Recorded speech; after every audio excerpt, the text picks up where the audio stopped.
சிவாய நம. கனவுகள் வைக்கப்பட வேண்டும். இது கிட்டத்தட்ட ஒரு முக்கியமான பதிவு, அவசர பதிவும் கூட. எனக்கு மார்கழி பிறக்க போகுது. நல்லபடியாக கார்த்திகை தீபம் ஏற்றியாச்சு, நாட்டு கார்த்திகை முடிச்சாச்சு. இன்றைக்கி தீப திருவிழாவில் 3வது நாளும் கொண்டாட போகிறோம். இதுக்கு நடுவில் இப்போ மார்கழி வருது, அதை மறந்துடக்கூடாது. என்னதான் வண்ண நிறத்தில் கோலங்கள் போட்டாலுமே தரை நல்லாயிருக்கும்.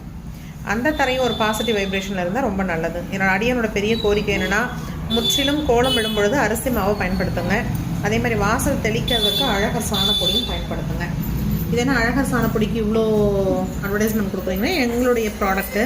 அதுக்கு மேலே இதில் இருக்க பசுஞ்சாணம், கோசலம், பால், தயிர், நெய் இதெல்லாம் கலந்து தான் நாங்கள் சாண பவுடர் மிக்ஸ் பண்ணுறோம்.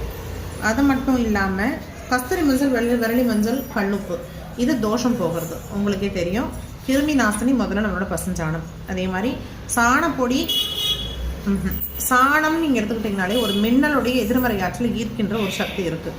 ஸோ மின்னலுடைய வானத்துலேருந்து வர மின்னலுடைய எதிர்மறை ஆற்றலை ஈர்க்கின்ற ஒரு சாணம் வருகின்ற மனிதர்களுடைய எதிர்மறை ஆற்றலை ஈர்க்காமல போயிடும். அதாவது ஒரு குடும்பம் முற்றிலும் நேர்மறை ஆற்றலோடு இருக்கணும்னு சொன்னால் வாசல் நல்லா இருக்கணும். ஒவ்வொரு வாயிற்படியும் நம்ம குலதெய்வமும் அம்பாலும் நின்று பார்த்துட்டு போகிற இடம். அதனால தான் நம்ம சக்கரை வடிவில் கோலம் போடுறோம். சிவாயனமே.